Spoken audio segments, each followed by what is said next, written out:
About 11,000 workers of the Nigerian Railway Corporation have commenced a 3-day warning strike grounding operations at all rail stations across the country on Thursday, 18th November. Hi, welcome to What's Happening. These are the top 10 stories. At number 10, leader of the Cameroonian Separatist group and Bazonian Governing Council, Cho Ayaba, has said his group was not involved in the attack that claimed lives of Nigerians at the Manga village in the Takum local government area of Taraba State. Reacting to the news via his Twitter page on Thursday, the separatist leader alleged that the Cameroonian government was behind the attack, adding that it wants the Nigerian government to see it as an enemy. Recall that there was a recent attack on the Taraba community on Tuesday, 16th November 2021. At number 9, dismissed local government workers by Abia state government in 2020 have appealed to Governor Ikpeazu to look into their plight and reinstate them to their positions. The workers, numbering over 2,000, took to their protest to the Secretariat of the Nigerian Union of Journalists, Abia, bearing placards with different inscriptions. The decision to protest came after the recently released list of 250 newly employed council workers by the State Local Government Service Commission, with their names not included. At number 8, about 127 inmates of Enugu Custodial Center are expected to sit for the November-December National Examinations Council Senior Secondary Certificate Examination. Monday, Chukwuemeka, the Public Relations Officer of the State Command of Nigerian Correctional Service, disclosed this in a statement on Thursday. Chukwuemeka said that the end course under the leadership of the Controller General of Corrections, Haliru Nababa, was focused on using education as a viable tool for reforming inmates in custodial centers in the state. At number 7, the Nigeria Football Federation says it has not sacked Super Eagles coach Rohr amid reports that the Franco-German has been sacked by the federation. NFF head of media and communication Ademola Olajire said he was not aware of Rohr's sack, adding that such a decision would be taken only after a board meeting of the NFF and a signed statement released to confirm the sack. Reports on social media early Thursday stated that the federation had relieved Rohr of his job as the national team's coach following the Eagles' lackluster display against the Cape Verde in the final game of their Group C World Cup qualifier on Tuesday. At number 6, according to reports, bandits operating in Katsina State are making use of radio frequency walkie-talkie transceivers to overcome the shutdown of telecommunications service in the state. During a press conference on Thursday afternoon, the Secretary to the Government of Katsina State, Mustapha Inuwa, said the bandits have been unrelenting in circumventing the security measures devised to curb their activities.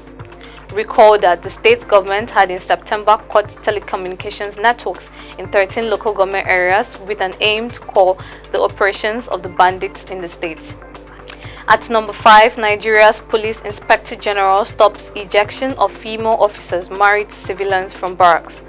The Inspector General of Police, Usman Alkali Baba, has clarified that there is no plan to eject female officers residing in police barracks with their civilian spouses. This was disclosed on Wednesday through a statement issued by the Force Public Relations Officer, Frank Mba, in Abuja. He said the clarification was in reaction to a statement purportedly originated by the police command in Enugu state, stating that women police personnel occupying barracks accommodation with their civilian husbands should vacate before January 31st, 2022.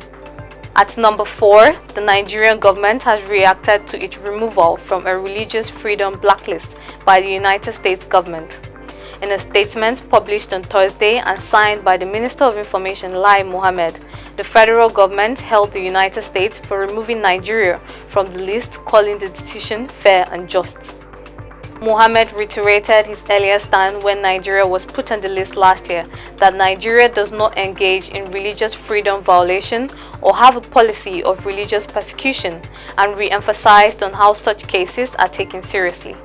At number 3, the national leadership of the Nigerian Union of Teachers have joined their Kaduna State chapter to reject the competency test proposed by the Kaduna State government for public primary school teachers in the state. An official from the national head office of the NUT, led by the National Deputy President Nwankwo Kelvin, visited the Kaduna State chapter on Wednesday. During an expanded emergency meeting with the delegates from the 23 local government areas of the state, said the union only permits such tests from the Teachers Regulatory Council of Nigeria and not a board set up by the state government. At number 2, power consumers nationwide may start to pay more for electricity following plans by the federal government to carry out a review of power tariff. This came as the federal government announced that it had commenced the procurement of 4 million meters meant to be distributed free of charge to unmetered power users nationwide on Wednesday. Speaking on the issue, the Deputy General Manager, Consumer Affairs, Nigerian Electricity Regulatory Commission, Shitu Shuaibu, described it as the phase 1 of the national metering program. Finally, at number 1, about 11,000 workers of the Nigerian Railway Corporation have commenced a 3-day warning strike, grounding operations at all rail stations across the country on Thursday, 18 November.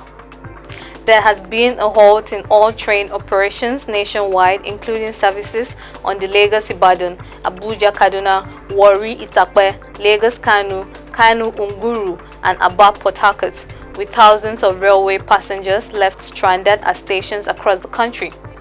Recall that the National Union of Railway Workers had threatened to start a 3-day warning strike regarding their demands for improved welfare.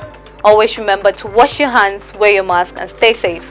That's all for now. See you next time on What's Happening.